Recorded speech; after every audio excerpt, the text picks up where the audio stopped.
Hi friends, please subscribe to Amravati Media and press the bell icon for more latest updates. కూటమికి మండలి shock, టీడీపీకి YCP check.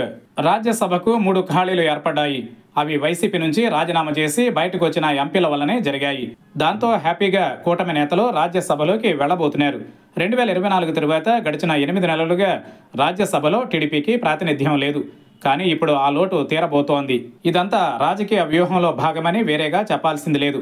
న్యాయంగా అయితే 2026 వరకు రాజ్యసభలో ఖాళీలే లేవు.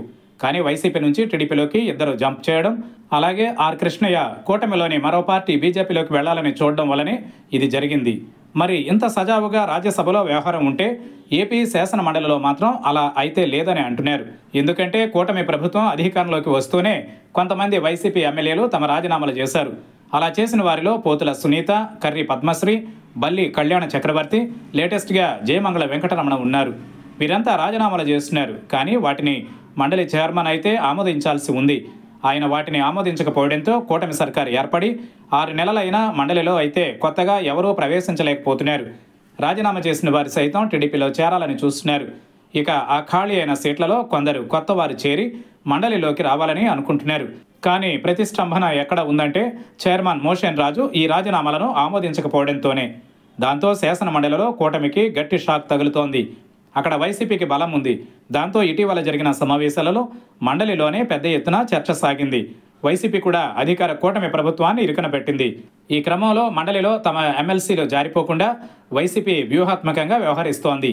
అదే టైంలో చైర్మన్ మోషన్ రాజు కూడా రాజీనామాల మీద నిర్ణయం తీసుకోకుండా పరిశీలనలోనే ఉంచారు.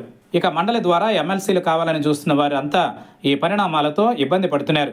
మరోవైపు చూస్తే ఢిల్లీ వేదికగా దీని మీద వైసీపీ వైపు నుంచి ఒత్తిడి పెట్టేందుకు కూడా కొంత కథ జరిగిందని వార్తలైతే వస్తున్నాయి. కనీసం ప్రస్తుతం రాజీనామాలు చేసిన వారి విషయంలో అయినా ఆమోదిస్తే ఫ్యూచర్లో వైసీపీ ఎమ్మెల్సీల జోలికి వెళ్లమని వారికే మెజారిటీ ఉంటుందని, అందువల్ల వారు తమ ప్రతిపక్ష హోదాను అలాగే కంటిన్యూ చేయవచ్చని కూటమి వైపు నుంచి ప్రతిపాదనలు వెళ్లినట్లుగా ప్రచారం అయితే సాగుతోంది. అయితే ఈ విషయంలో వైసీపీ వైపు నుంచి ఏం ఆలోచిస్తున్నారో తెలియదు. కానీ ఒక్కసారి కనుక రాజీనామాలు ఆమోదిస్తే ఇక వెల్లువల అదే దారి పడతారని, అప్పుడు వైసీపీలో ఎవరినీ ఆపడం కష్టమన్న ఆలోచనతో అధినాయకత్వం ఉందని అంటున్నారు. ఇంకోవైపు చూస్తే చైర్మన్ అయినా స్పీకర్ అయినా ఏ నిర్ణయం తీసుకోవాలనుకున్నా వారి ఇష్టమే. దానికి కాల పరిమితి అయితే లేదు. అందువల్ల వారిని ఎవరూ ఆదేశించలేరు. వారు ఎప్పుడు కావాలనుకుంటే అప్పుడు రాజీనామాలను ఆమోదిస్తారు. ఈలోగా పరిశీలన చేస్తున్నామని చెప్పవచ్చు. దీంతో ఈ విశేష అధికారాల మూలంగానే కూటమికి షాక్ తగులుతోందని అంటున్నారు. మండలిలో ఖాళీలు ఏర్పడితే ఇటీవలనే జనసేనలో చేరిన ఒక నేత ఎమ్మెల్సీఐ మంత్రి కూడా కావాలని చూస్తున్నారని టాక్. మరి ఇలాంటివి చూస్తూ వైసీపీ పెద్దలు ఊరుకుంటారా అని అంటున్నారు.